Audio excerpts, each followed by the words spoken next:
कितने लोग होमवर्क करके आए हो?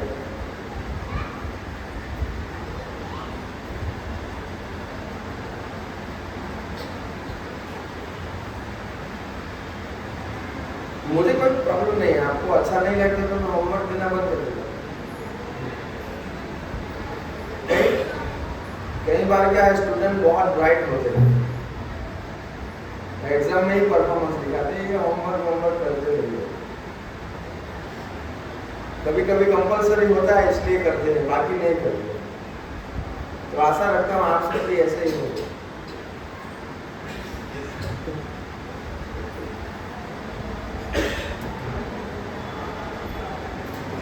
तो कितने लोग पहली बार आए, ऐसे कोई है? आपने रिकॉर्डिंग सुनकर आए हैं? नहीं सुन। आप ग्रुप में हैं? ठीक है, कोई नहीं, 5 मिनट में हम एक ब्रीफ रिवीजन कर लेते हैं। तो ये हमारा जो कोर्स है उसका नाम क्या है? गीता रहस्य कोर्स। तो भगवद गीता के रहस्य को समझने के लिए हमने पिछले और इसके अगले रविवार से शुरुआत की थी। तो हमने पहले तो ये समझने का प्रयास किया कि हमें ये क्यों करना चाहिए, गीता को हमें क्यों जानना चाहिए, जीवन का लक्ष्य क्या होना चाहिए। तो हमने देखा था कि मनुष्यों में और पशु में कई सारी समानताएं हैं। जैसे क्या है? हाँ, आहार, निद्रा, भय और मैथुन। और ये कोई क्या ऐसी विशेषता है जो मनुष्य और पशु में भेद करता है? विशेष बौद्धिक जिज्ञासा, परम सत्य की खोज। उसके लिए जो जिज्ञासा है, उसके लिए जो कार्य है, वो सिर्फ मनुष्य ही कर सकता है। तो हमने देखा कि जीवन की वास्तविक समस्याएं हैं जन्म, मृत्यु, जरा, व्याधि। और जब तक इसका समाधान नहीं होगा तब तक हम कोई भी सुखी जीवन जीने के लिए समर्थ नहीं है।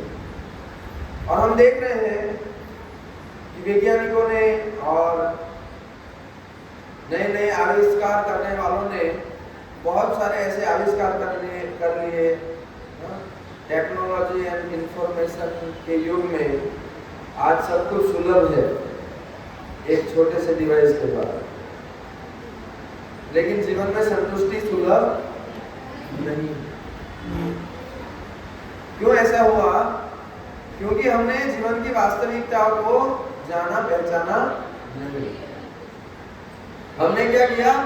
पिंजरे की सफाई की, लेकिन पिंजरे के अंदर जो पंछी है उसको उसकी देखभाल की नहीं।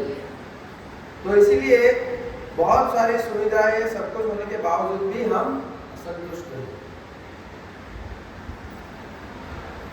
तो फिर समाधान कैसे हो? क्योंकि वैज्ञानिक लोग और ये सब आविष्कार, इनसे तो हम भौतिक सृष्टि को ही अच्छे से नहीं जान पाए अभी तक। तो फिर उसके अलग डायमेंशन की, आध्यात्मिक परिप्रेक्ष्य की तो बात ही क्या करेंगे। तो फिर हमने पिछले सेशन में देखा था कि ज्ञान प्राप्त करने की कितनी विधियां हैं? 3। कौन कौन सी? हाँ, प्रत्यक्ष प्रमाण, अनुमान प्रमाण, शब्द प्रमाण। प्रत्यक्ष और अनुमान में क्या समस्या है? बोलिए। हमारी इंद्रियां मर्यादित हैं। 4 त्रुटियां हैं। कौन कौन सी?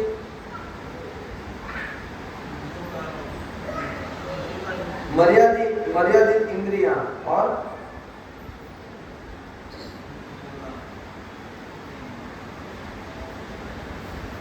धोखा देना। लेकिन धोखा क्यों देते हैं? उससे पहले क्या होता है?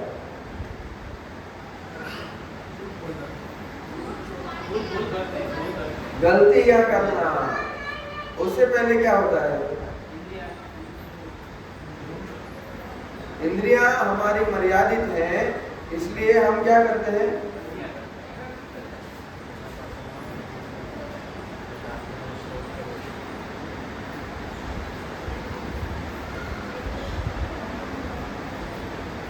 मर्यादित इंद्रियां हैं, हम भ्रमित होते हैं, इसलिए क्या होता है? गलतियां होती है, उसको छुपाने के लिए हम धोखा देते हैं। तो ऐसी बड़ी बड़ी धोखाधड़ी हुई है ना? हमें बंदर की औलाद बताया गया, कितना खतरनाक। आपको कोई गाली दे दे तो ऐसा बोलते ना कभी कभी, गधे जैसा है तो, या कुछ ऐसे गधे की औलाद ऐसा कुछ बोल दिया तो क्या होगा? लेकिन हमें बहुत ही अच्छे तरीके से ऐसा कहा गया कि तुम बंदर की औलाद है, और हमने मान भी लिया। तो ऐसे बहुत बड़े बड़े फ्रॉड हुए हैं मर्यादित इंद्रियों की वजह से और धोखाधड़ी करने की आदत की वजह से। मनुष्य और पशु समाज दोनों के ऊपर मनुष्य ने बहुत अत्याचार किए। एक बार एक प्लेग फैला था 18th सेंचुरी में, बुबोनिक प्लेग। तो साइंटिस्ट लोगों ने क्या कहा, डॉक्टर लोगों ने क्या कहा, ये जो प्लेग है वो बिल्ली से फैलता है। तो उन्होंने क्या किया, सारी बिल्लियों को मार दिया। बिल्लियों को मारने वाले को ऊपर इनाम रख दिया। अभी सारी बिल्लियां मरने लगी। बाद में पता चला प्लेग तो चूहे से फैलता है। तो वो प्लेग एक्सपोनेंशियल फैलने लगा। क्या कहते हैं, दिन 2 गुना रात 4 गुना, और लाखों लोग मर गए यूरोप में। ऐसी ऐसी गलतियां होती हैं। तो फिर हमने देखा कि तो क्या करें, कुछ समाधान नहीं है इसका। कुछ समाधान है क्या? प्रत्यक्ष प्रमाण, शास्त्रों के द्वारा। तो हमने देखा कि वैदिक शास्त्र जो है उसमें हर चीज बहुत ही स्पष्ट रूप से बताई गई है।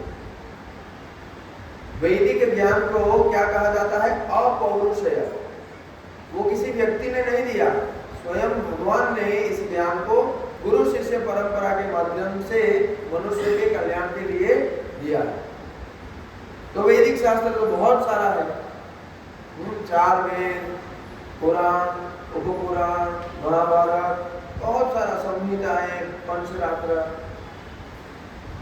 तो हमने देखा था कि जैसे गाय है, गाय वो सब कुछ खा करके सार रूप में क्या देती है? दूध। उसी प्रकार पूरा वैदिक पारम्य जो है, ये सब जो हमने बात की, वेद, उपनिषद, पुराण, उन सब का सार रूप में भगवान ने क्या दिया? क्या? भगवत गीता। सर्वोपनिषदो गावो दुग्धा गोपाल नंदन। सारे उपनिषद अगर गाय के जैसे हैं और उसका सार दूध है, उसी प्रकार सारे वैदिक साहित्यों का सार क्या है? भगवत गीता। दुग्धा गोपाल नंदन, और उसको कौन दो रहा है? गोपाल, भगवान श्री कृष्ण। पार्थो वत्स सुधीर गोप्ता दुग्धम गीताम मृतम महत। और पार्थ मतलब अर्जुन और विद्वान जन, भक्त जन, वो क्या कर रहे हैं? उस दूध का पान कर रहे हैं। तो आप हम सब बहुत भाग्यवान हैं कि जो भी भगवान की और श्रील प्रभुपाद जी जैसे महान वैष्णव आचार्यों की कृपा से हमें यहाँ पर यह अवसर सुलभ हुआ है भगवद गीता को समझने का। तो पिछली बार हमने अंत में देखा था कि भगवद गीता में मुख्य 5 विषय हैं। कौन कौन से? किसको पता है? बताइए।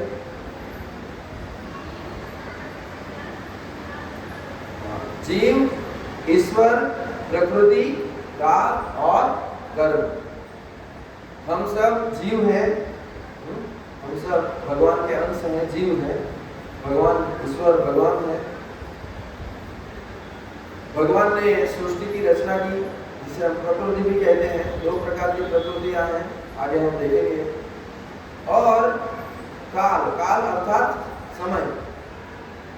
काल के प्रभाव में हम कुछ न कुछ कार्य करते हैं, जिसे क्या कहते हैं? कर्म। तो पूरा जीवन इन 5 वस्तु विषयों का सम्मिश्रण है, कॉम्बिनेशन है। अगर ये 5 विषयों को कोई अच्छे से जान ले, इसके तालमेल को जान ले, तो उसका जीवन एकदम सुनहरा हो जाएगा। मैं ऐसे एग्जाम्पल देता हूँ कि जैसे माताएं कुछ व्यंजन बनाती है, सब्जियां पकाती है, तो उसमें क्या होता है? कुछ सब्जी तरकारी होती है ना, और तेल घी होता है, कुछ मसाले होते हैं, नमक होता है। इन सबको मिक्स करके जो बनाते हैं, है ना? लेकिन हम में से किसी को बनाने के लिए दे दे तो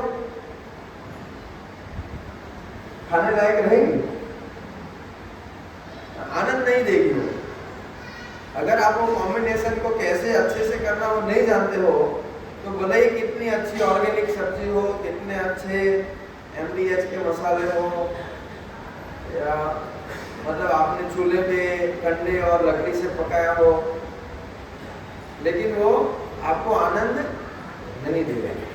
तो इसी प्रकार यदि हम नहीं जानते हैं इन 5 विषयों के विषय में कि कैसे हमें जीवन जीना चाहिए, तो वो हमें आनंद नहीं प्रदान कर सकते।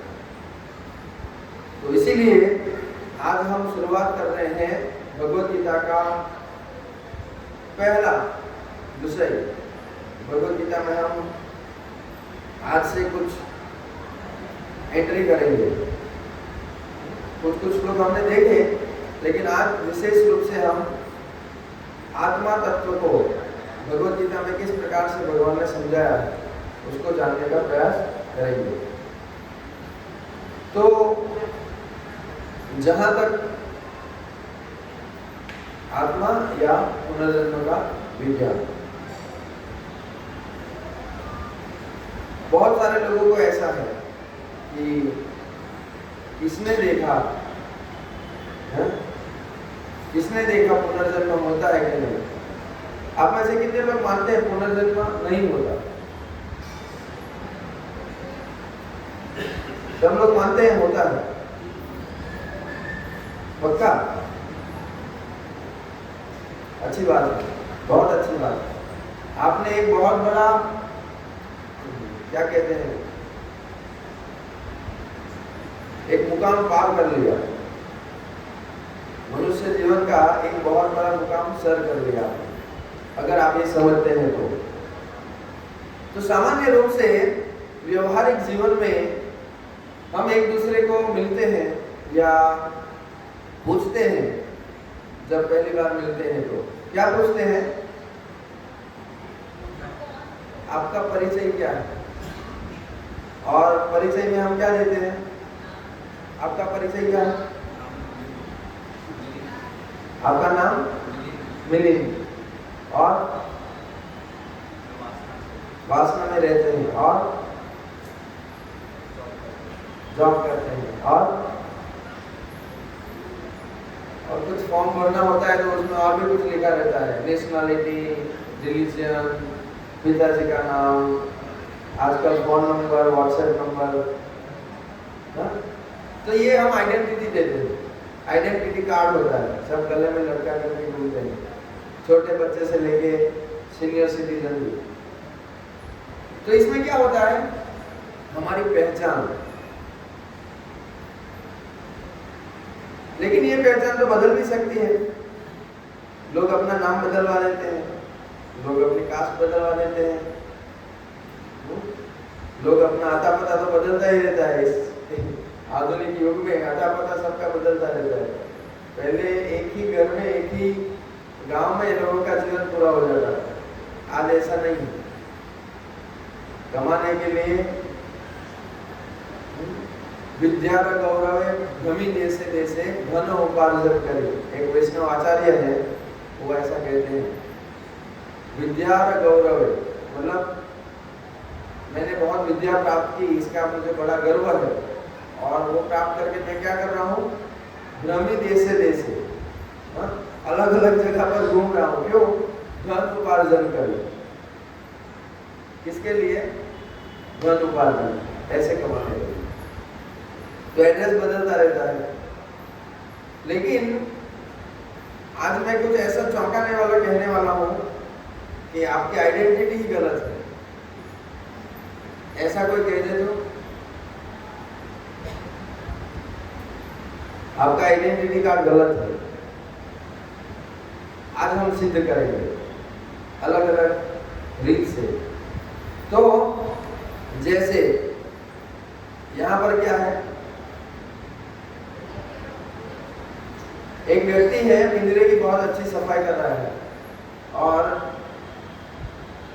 उसके लिए उसको चमकाएगा, कलर करेगा, सब कुछ करेगा, लेकिन वो पंछी को कुछ दाना पानी नहीं खिलाता है, तो क्या होगा? पंछी मर जाएगा। तो यही आधुनिक सभ्यता है। सब कुछ सुबह से आप यदि मतलब कहीं भी बाहर जाएंगे या फोन ऑन करेंगे या टीवी ऑन करेंगे या न्यूज़पेपर खोलेंगे, जहां भी देखेंगे एक ही विज्ञापन होगा, please take care of your body. ये साबुन लगा लो, ये शैम्पू लगा लो, ये लोशन लगा लो, ये पाउडर लगा लो, ये मेकअप लगा लो, ये सेंट लगा लो, हाँ, ये खाना खा लो, ये पी लो। यही तो होता है क्या नहीं? तो क्या कर रहे हैं? बहुत ही अच्छे से पिंजरे को चमकाने की बात कर रहे हैं, लेकिन ये पिंजरे के अंदर जो पंछी है उसका क्या? उसको कोई दाना पानी नहीं दे रहा है, तो क्या होगा? हाँ, बेचारा तड़पेगा थोड़े दिन, हाँ, सिकुड़ा जाएगा, फिर मर जाएगा। तो यही हम सब की हालत है। कितने लोग सुखी हैं?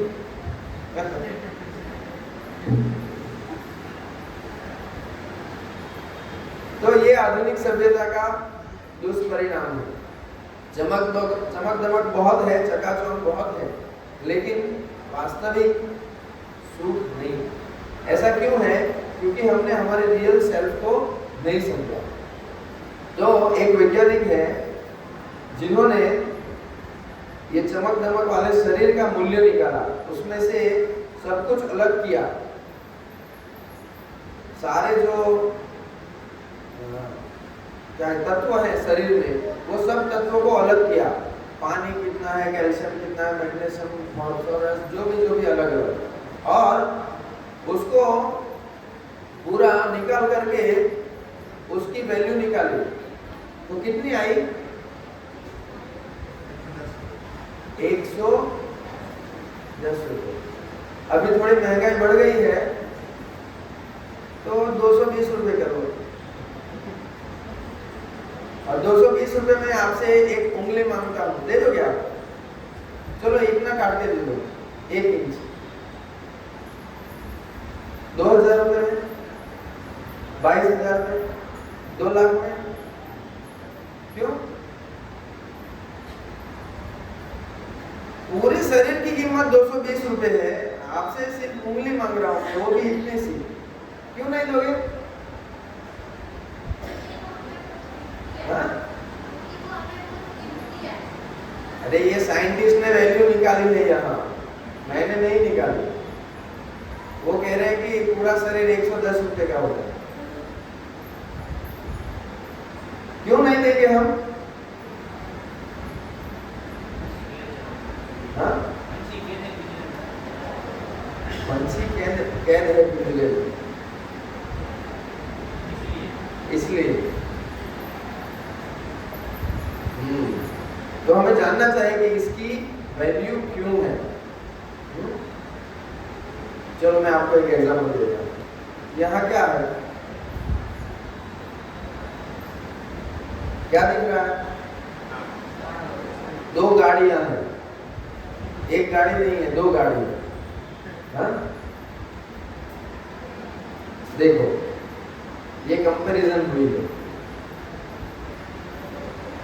अभी तक हमने क्या किया, गाड़ी को ही चमकाया धमकाया सब कुछ किया, लेकिन बिना ड्राइवर के गाड़ी चलेगी क्या? हाँ? नहीं चल सकती। मान लीजिए ये गाड़ी गई, उसका एक्सीडेंट हो गया। अभी एक्सीडेंट हो गया है, ये व्यक्ति यहाँ ऐसे गिरा है, आप रास्ते से जा रहे हो, आप देखते हो कि किसी का एक्सीडेंट हो गया, आप क्या करोगे?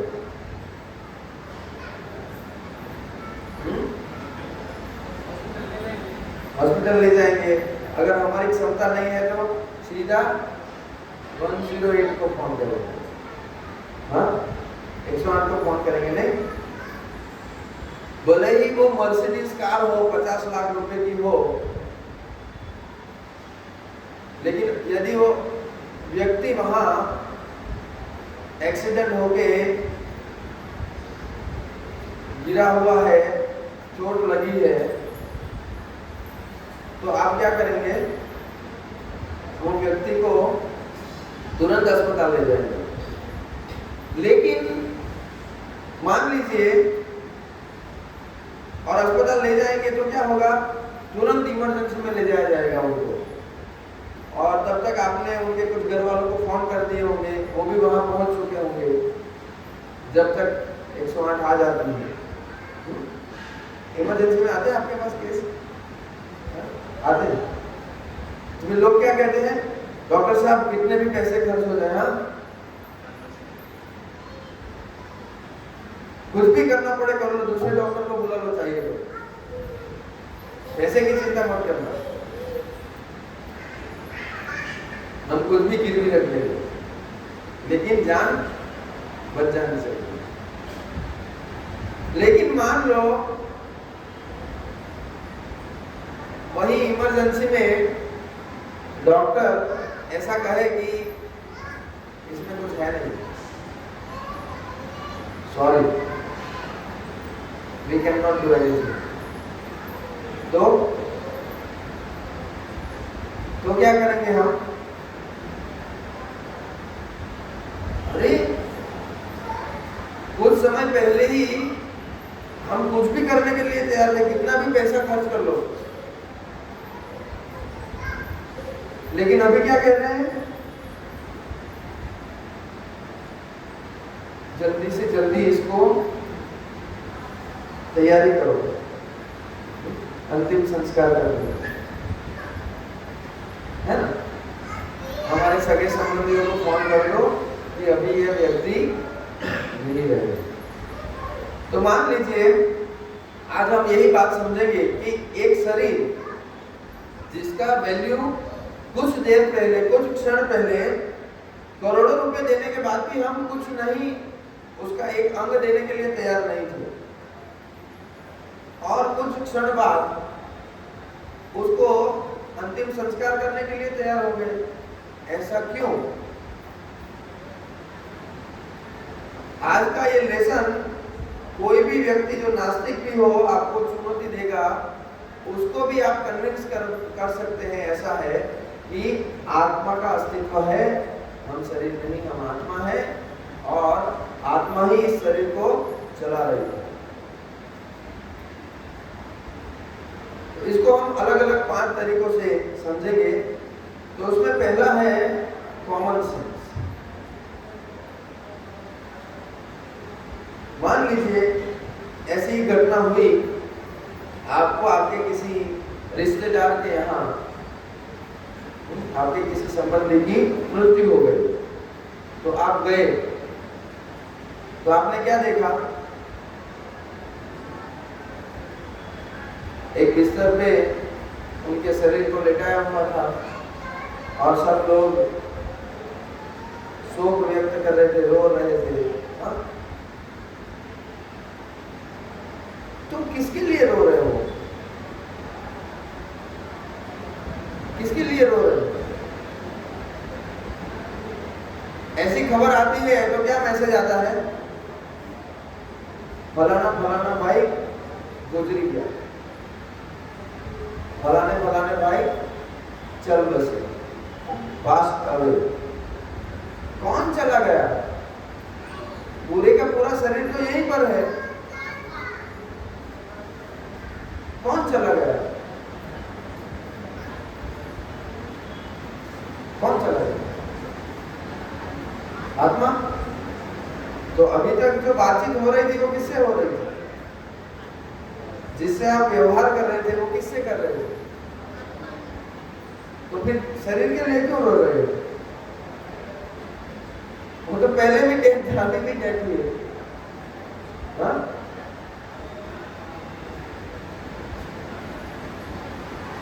तो वास्तविक पहचान किसकी है? आत्मा। मान लीजिए एक्सीडेंट में तो क्या है, कुछ हाथ टूट गया, पांव टूट गया, कुछ भी ऐसा लॉस हो जाता है ना।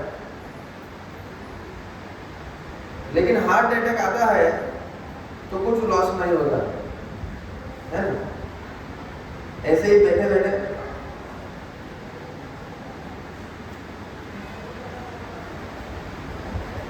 क्या कहेंगे आप लोग? अरे प्रभु जी प्रभु जी प्रभु जी चले गए, हाँ प्रभु जी चले गए। अरे कुछ लॉस नहीं हुआ है, ऐसे के ऐसे ही मैं हूँ, हाथ पाँव मुंह सब ठीक है, हाँ। लेकिन क्या कहेंगे? प्रभु जी चले गए, गीता कोर्स हमारा अधूरा रह गया, क्या करेंगे? हाँ? एक विषय भी पूरा नहीं समझा और चले गए।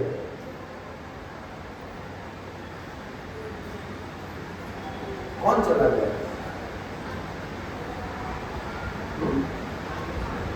किसकी वजह से ये शरीर बोल रहा था, अनुभव कर रहा था, इच्छा कर रहा था? गाड़ी अपने आप चलती है? अपने आप लाइट होती है, अपने आप ऑन बढ़ता है? तो कैसे होता है?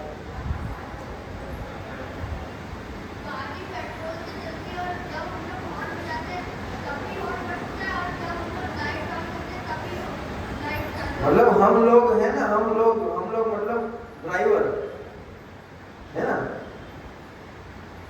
वैसे ही हम जब इस शरीर में होते हैं तभी शरीर चलता है, तभी शरीर बोलता है, तभी शरीर अनुभव करता है। तो वास्तविक वैल्यू किसकी है?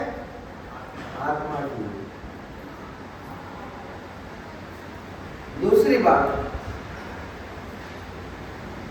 एक हो गया ये कॉमन सेंस से, दूसरा है कि आप हर रोज, हम सबका ये अनुभव है कि नहीं? हम आईने के सामने खड़े हो जाते हैं। यहाँ आने से पहले जो कोई तिलक लगाया हो, अच्छे से तिलक लगाया होगा, बाल बाल किए होंगे, ठीक से होना चाहिए, नहीं? तो ऐसे ही एक दिन वो व्यक्ति को ऐसा हुआ कि ये मेरा हाथ है, ये मेरी नाक है, ये बहुत मोटी है, लंबी है,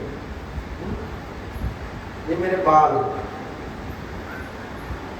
ये मेरा शरीर है, तो मैं कौन हूँ? मैं ये कहता हूँ ये मेरा फोन है, ये मेरी घड़ी है, ये मेरी पुत्री है, ये मेरा हाथ है, ये मेरा सिर है, ये मेरा शरीर है। तो मैं और घड़ी अलग है, मैं और फोन अलग है, अलग है ना? मैं और मेरा पुत्री अलग है। तो जब मैं ऐसा कहूं मैं मेरा शरीर, अर्थात मैं और शरीर अलग हूं। लेकिन आज तक हम कैसी भ्रांति में जी रहे थे कि मैं ये शरीर हूं, इसीलिए तो कोई संतुष्ट नहीं हो रहा था।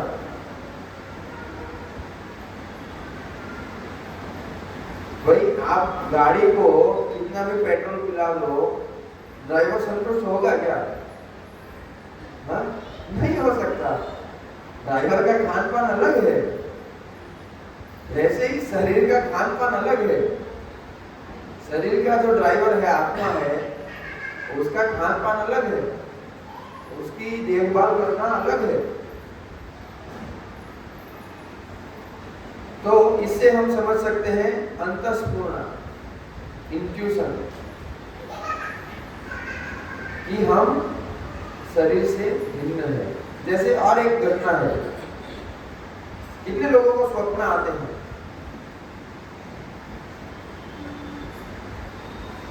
आते?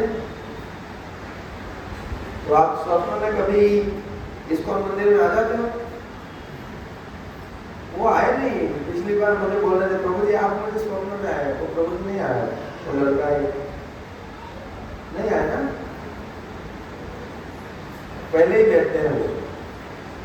बोले प्रभु जी आप स्वप्न में आए थे मुझे।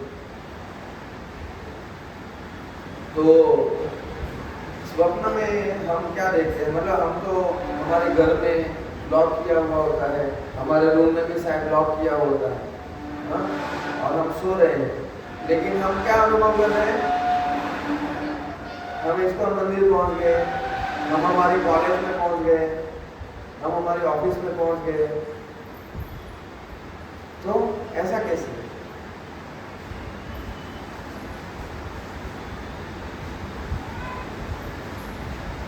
तो इससे पता चलता है कि हम शरीर से भिन्न हैं।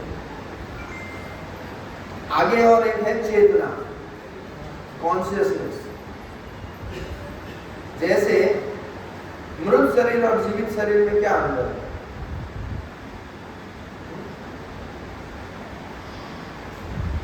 एक जीवित शरीर और मृत शरीर में क्या फर्क है?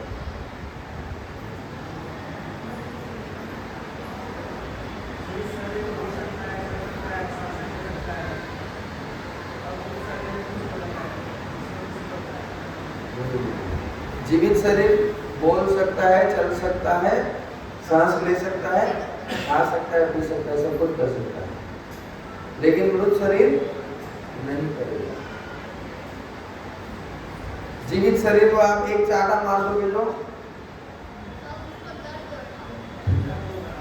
दर्द होगा, और उसके सामने हमें भी 2 चाटे का दर्द होगा। आजकल गांधीवादी लोग नहीं रहे कि एक तरफ चाटा मारो तो दूसरी तरफ खाए, है ना? 2 चाटे ही दे देते हैं, तो हमें क्या होगा? 2 चाटों का दर्द होगा।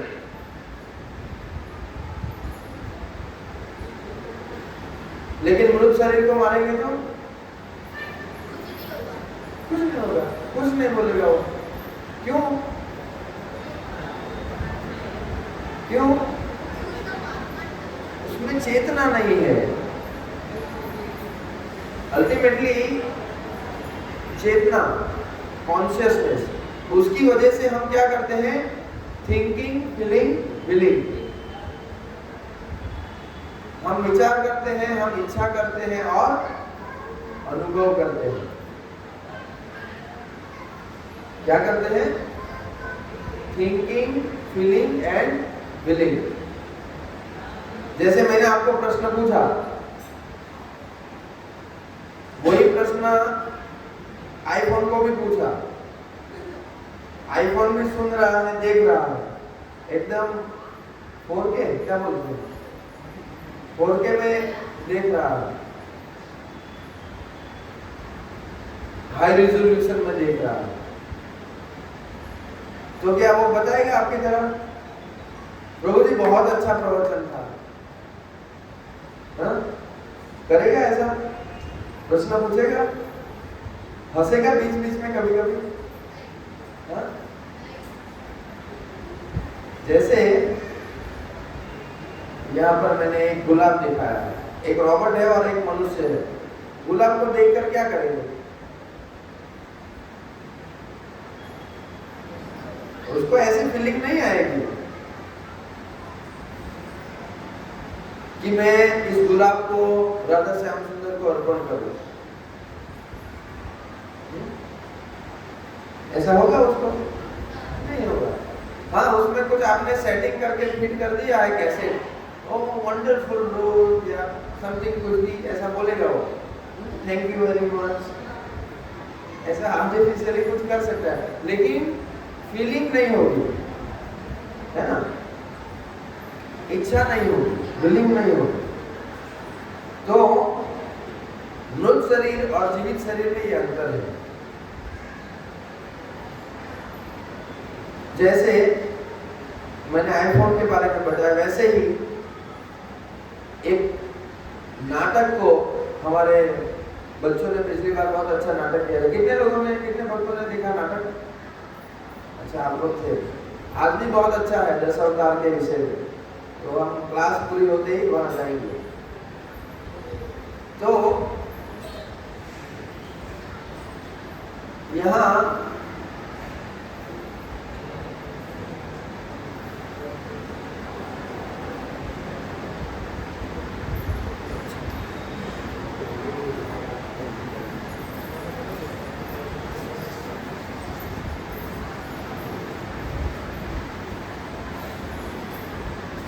तो यहाँ पर जजेस बैठे हुए हैं और कैमरा भी है।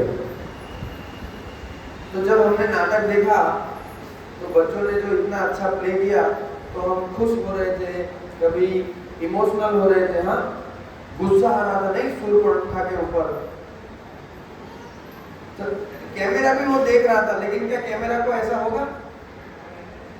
वो अनुभव नहीं करेगा, उसमें कुछ इमोशंस नहीं आएंगे, कुछ अनुभव नहीं होगा, हाँ, चांटा मारने की इच्छा नहीं होगी उसको, है ना। तो जीवित मनुष्य में और रॉबोट में ये अंतर है। और ये अंतर क्यों है? क्योंकि शरीर में आत्मा। तो हमने 3 परिप्रेक्ष्य देखे अभी तक। कौन कौन से? 3 अलग अलग परिप्रेक्ष्य से हम समझ सकते हैं कि हम शरीर नहीं, आत्मा है, आत्मा का अस्तित्व है। कौन कौन से? कॉमन सेंस, दूसरा अंतःस्फुरणा, तीसरा चेतना, चौथा है नियर डेथ एक्सपीरियंस, मृत्यु के समीप की अनुभूति। ऐसे कई सारे केसेस स्टडी हुए जिसमें ये जो डॉक्टर है माइकल सोमोन, उन्होंने, वो बहुत बड़े हृदय के डॉक्टर थे और प्रोफेसर थे। तो ऐसे केसेस स्टडी हुए जिसमें किसी का ऑपरेशन हो रहा था और वो व्यक्ति ऑपरेशन के बाद सारी घटना बता रहा है कि डॉक्टर ने ऐसा किया, वैसा किया, नर्स को डांटा, मतलब जो भी घटना हुई वो एकदम हूबहू उसने बताई।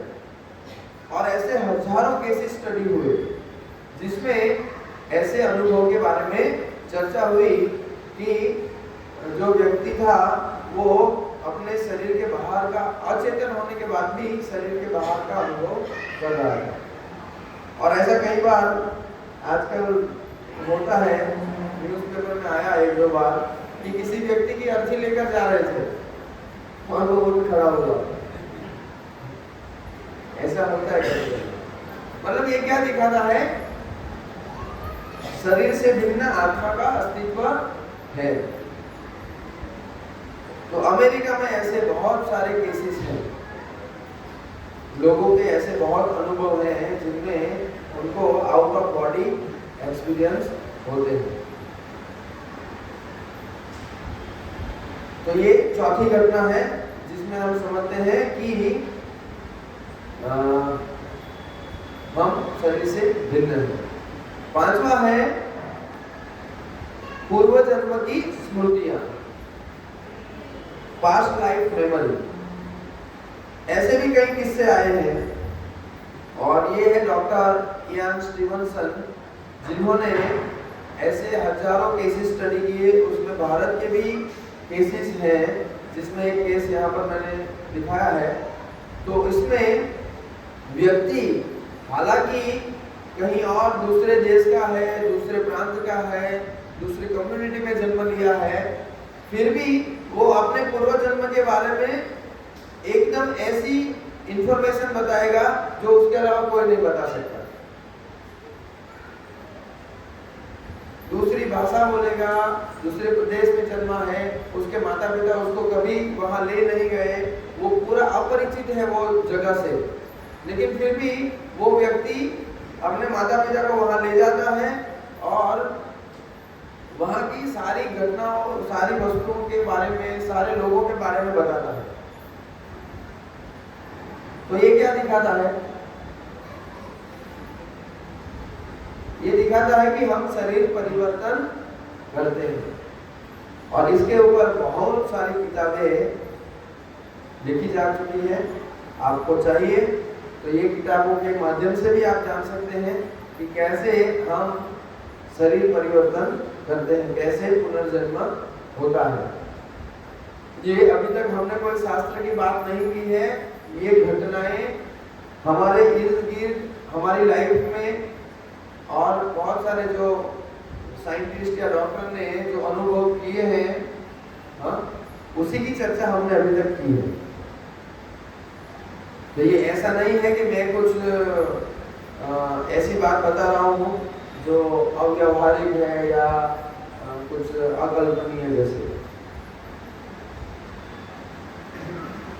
तो ऐसा एक केस ये यहाँ पर वर्णन किया है, जिसमें ये शांति देवी जो पूर्व में अपने श्री सेन गुप्ता के यहाँ थी, तो उसने पूरा अपने माता पिता को वहाँ ले गई, अपने घर में कहाँ उनके पति बंदूक रखते थे वो दिखाए, कहाँ तय खाना था वो दिखाया, सबके नाम पहचाने, सबके पेट नेम बोली वो तो किसी को नहीं मालूम होते ना। तो ऐसे कई सारे केसेस स्टडी हुए हैं रीइंकार्नेशन के बारे में। तो आज साइंटिस्ट भी ये बिलीव करते हैं, बहुत सारे नहीं भी करते हैं। तो दो प्रकार के दृष्टिकोण हैं। एक है मटेरियलिस्टिक वे, जिसमें हम मानते हैं कि हम ये शरीर है और ये शरीर जड़ पदार्थों से बना है और मृत्यु के बाद सब कुछ खत्म हो जाता है। तो ये कैसा दृष्टिकोण है? जानवरों जैसा दृष्टिकोण। जानवर भी क्या सोचता है? मैं शरीर ये हूं, शरीर को खाना, नींद लेना, संतति पैदा करना और अपनी रक्षा करना, बस यही मेरा धर्म है। और आजकल लोगों को यही सिखाया जा रहा है कि हम ये शरीर है, आओ पियो मौज करो। लेकिन इसीलिए क्या होता है? असंतुष्टि। कोई संतुष्ट नहीं है। अनेक सुविधाएं जो राजा महाराजाओं ने नहीं भुगती थी, आज एक कॉमन मैन भी भुगत रहा है, लेकिन संतुष्टि नहीं है। क्योंकि आप तो गाड़ी को पेट्रोल पिलाए जा रहे हो, ड्राइवर को कुछ खिला नहीं रहे हो, तो क्या होगा? गाड़ी थोड़ी चलेगी, है कि नहीं? तो दूसरा एक दृष्टिकोण है जो वास्तविक है, आध्यात्मिक दृष्टिकोण, जिसमें हम समझते हैं कि हम केवल हड्डी, मांस, खून इत्यादि से बना ये शरीर नहीं है। हम शरीर के अलावा आत्मा है जो इस शरीर को चला रही है, जिसकी वजह से हम सब अनुभव करते हैं और मृत्यु के पश्चात हम शरीर परिवर्तन करते हैं। तो आगे हम देखेंगे ये कैसे होता है। अभी हम 5 प्रकार से देख लिए। अभी तक हमने भगवद गीता को टच नहीं किया है। अभी हम जा रहे हैं भगवद गीता के अंदर। भगवद गीता में किस प्रकार से बताया गया है, आत्मा के क्या लक्षण है। तो भगवद गीता का सबसे पहला लेसन ये है, हम शरीर नहीं है, हम आत्मा है और हम शरीर परिवर्तन करते हैं। भगवान इस श्लोक में अर्जुन को बताए वासांसि जीर्णानि यथा विहाय। क्या कहा? वासांसि जीर्णानि यथा विहाय। जीर्णानि मतलब जीर्ण हो जाता है, काम का नहीं रहता है। वासांसि मतलब वस्त्र। जब ये वस्त्र काम का नहीं रहता तो हम क्या करते हैं? नवानि गृह्णाति नरोपराणि। नवानि गृह्णाति, नए वस्त्र लेते हैं, कल दूसरा पहनेंगे, ये गंदा हो गया। उसी प्रकार तथा शरीराणि विहाय जीर्णानि। इसी प्रकार जैसे शरीर जीर्ण हो जाता है, काम का नहीं रहता, तो हम क्या कहते हैं? अन्यानि संयाति नवानि देहि। नवानि देहि, नया शरीर ग्रहण करता है। तो व्यवहारिक है। जैसे आप देखिए यहाँ पर परिवर्तन दिखाया जा रहा है। सब है यहाँ, कुछ बच्चे थे वो चले गए, कुछ बच्चे हैं। तो बाल्य अवस्था से लेके धीरे धीरे कुमार अवस्था, युवा अवस्था, फिर मिडिल एज, फिर ओल्ड एज, धीरे धीरे बुढ़ापा। तो शरीर परिवर्तन हो रहा है, लेकिन व्यक्ति तो वही रहता है। प्रभु जी ये कैसी बात कर रहे हैं? शरीर परिवर्तन हो रहा है, व्यक्ति तो वही रहता है।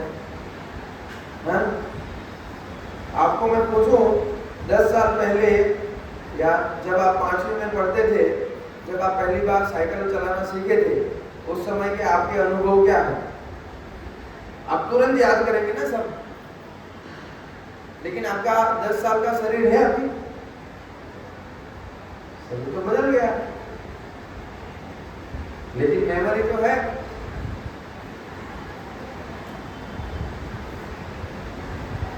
जब हम कभी बहुत साल बाद किसी को मिलते हैं, अरे तू तो पूरा बदल गया। तो मैं केशव श्याम सुंदर दास से कुछ दूसरा हो गया क्या? नहीं, लेकिन मेरा शरीर बदल गया है ना। तो ये शरीर परिवर्तन होता है। और हमारी चिरायु रहने की इच्छा, चिरायु मतलब शाश्वत जीवन की इच्छा, वो भी स्वाभाविक है। क्यों? क्योंकि हम आत्मा है, शाश्वत है हम। इसलिए मैंने पिछली बार वो बताया था ना, कुछ करोड़पतियों ने वैज्ञानिकों से क्या कहा?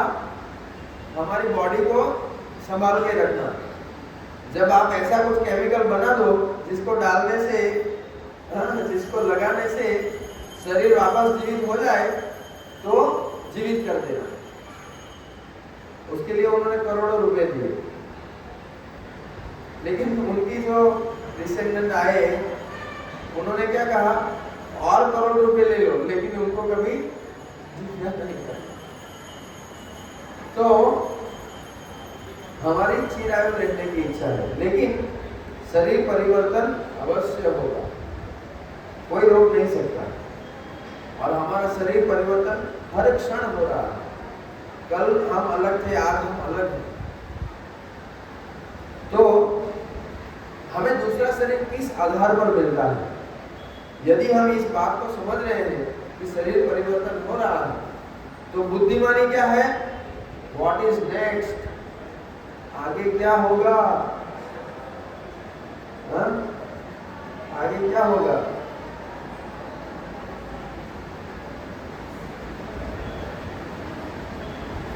किस आधार पर होगा? क्या सबके साथ एक ही होगा? तो कैसे होगा? किस आधार पर होगा? किस आधार पर होगा? कर्मों के आधार पर। Very good. तो मतलब हम चाहते क्या है? पहले तो हम और एक शरीर चाहते हैं, हम और एक माँ के गर्भ में जाना चाहते हैं, जहां हमें उल्टा लटकाया जाए, 9 महीने कोठरी में रखा जाए, उसमें मल मूत्र त्यागे हम, फिर कुछ कीड़े भी पड़ेंगे, वो कीड़े हमें काटेंगे, बहुत वेदना होती है। आप विचार करो, आपको ऐसे सिकुड़ करके रहना है, मान लो 1 ही घंटा, और अंधेरा है पूरा, आप ना हिल सकते हो ना डुल सकते हो, कुछ नहीं। आपको पसंद आएगा? है? तो हम क्या चाहते हैं? ऐसा कितने लोग चाहते हैं?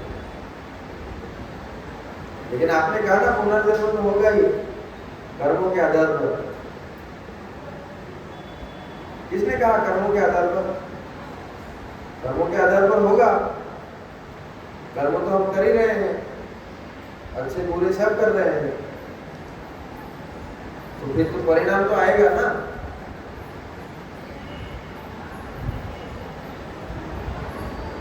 क्या करना है? फिर जन्म तो लेंगे ही। गर्भ में ना मार दिया जाए, गर्भ हत्या ना कर दी जाए तो जन्म तो होगा, तो फिर बीमारियां तो आएगी, फिर वापस एक बार बूढ़े होंगे, वापस मरेंगे, तो कैसे रोका जाए? या हम रोकना नहीं चाहते हैं? ना? क्या चाहते हैं हम? ना? रोकना चाहते हैं, तो फिर कर्मों को रोकना पड़ेगा।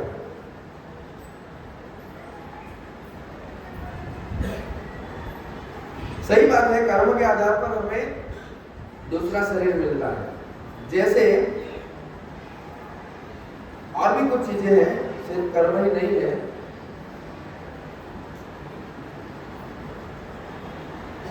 हमारी इच्छा, मृत्यु के समय की चेतना और हमारे पूर्व के कर्म। आप मॉल में गए, आपको बड़ी इच्छा है किलर का जींस लेने की, आप सबसे पहले क्या करोगे? हाँ? नहीं, आप गए ना मॉल में, वही तो आपको इच्छा हो गई, सब रिसर्च कर लिया, आप क्या करोगे? वो सब हो गया, कैसे खरीदेंगे? हाँ, कितना पैसा दोगे? लेकिन आपके पास तो उतना है नहीं।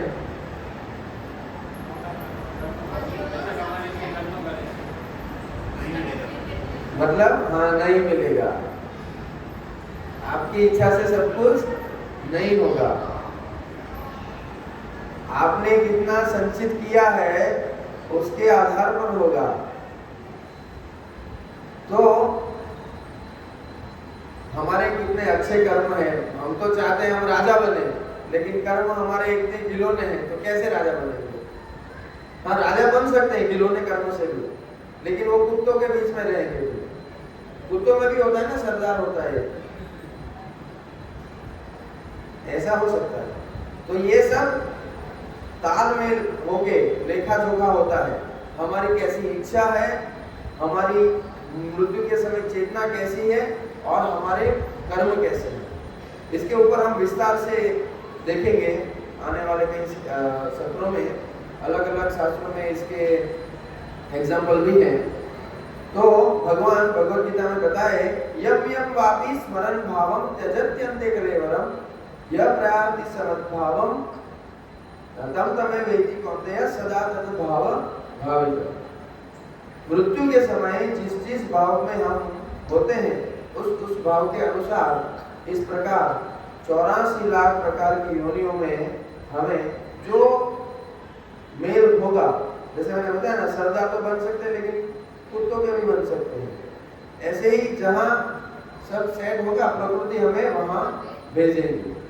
84 लाख प्रकार के कोई भी शरीर में हम जा सकते हैं।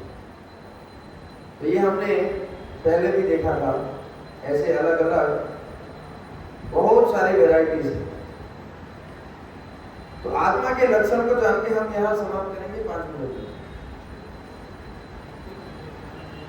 और फिर आज हम आत्मा का खुराक भी देना चालू करेंगे, थोड़ा थोड़ा फीडिंग करेंगे। तो नीचे भी कर सकते हैं, ठीक है, यही करेंगे। मैं कुछ 2-4 बातें बता के फिर ये सेशन आधा रहेगा, आधा जो है वो दूसरा पार्ट है माइंड कंट्रोल का, वो नेक्स्ट सेशन में होगा।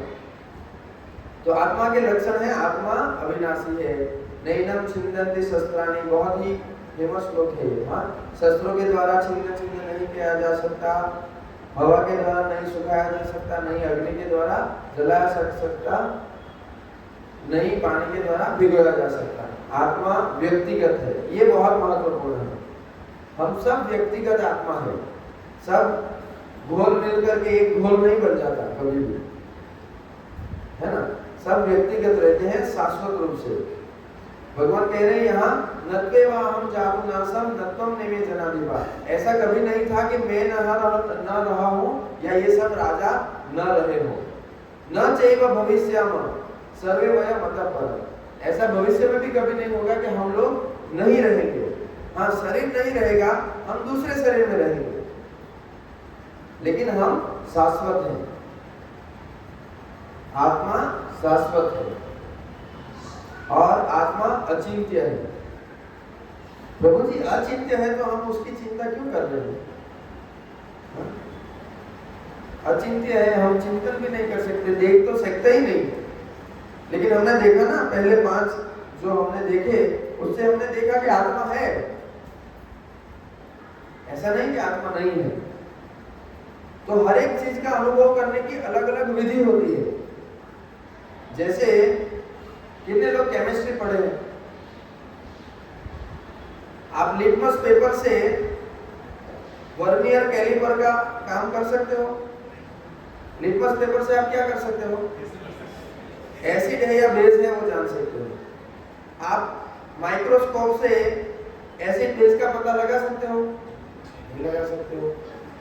फिर आप कैसे भौतिक दृष्टिकोण से जो अचिंत्य है आत्मा, उसके बारे में खोज करने निकलोगे? उसकी विधि है, उस विधि से उसको जानना पड़ेगा। उसके लिए जो इंस्ट्रूमेंट है वो इस्तेमाल करना पड़ेगा। हाँ, शास्त्र चक्षु बनना पड़ेगा। जैसे बैक्टीरिया को देखने के लिए माइक्रोस्कोप यूज होता है ना, उस लेंस से हम देख सकते हैं, उसमें भी अलग अलग होते हैं, तब जाके बैक्टीरिया दिखते हैं।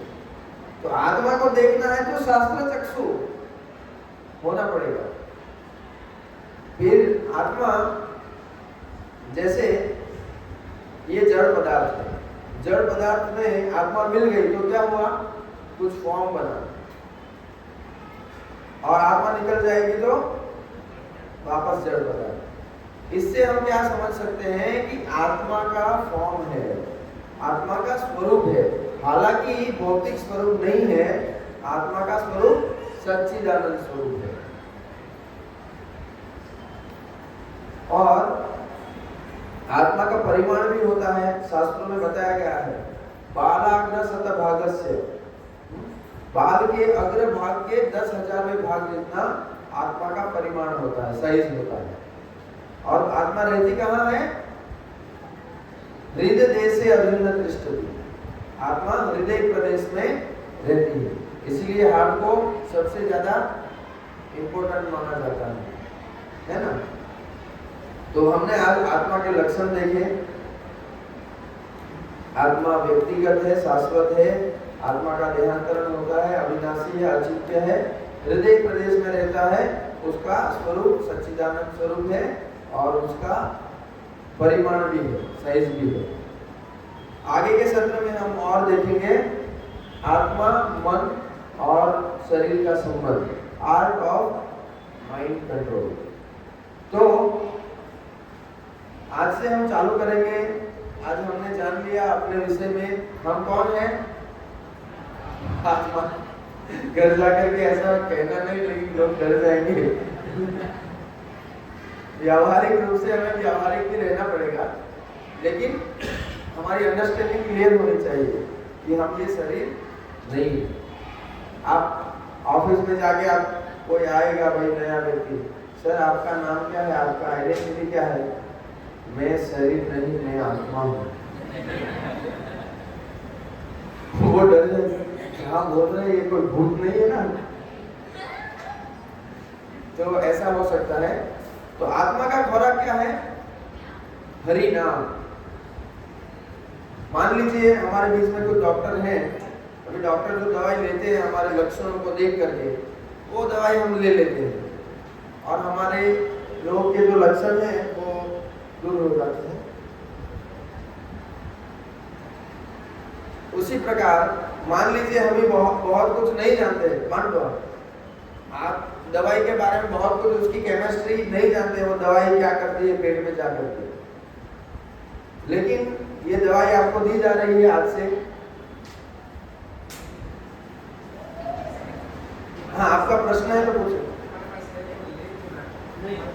नहीं, अभी करने के लिए, अभी हम सब साथ में करेंगे। साथ में करते हैं ना तो कैटालिस्ट की तरह होता है, ज्यादा असर करती है दवाई।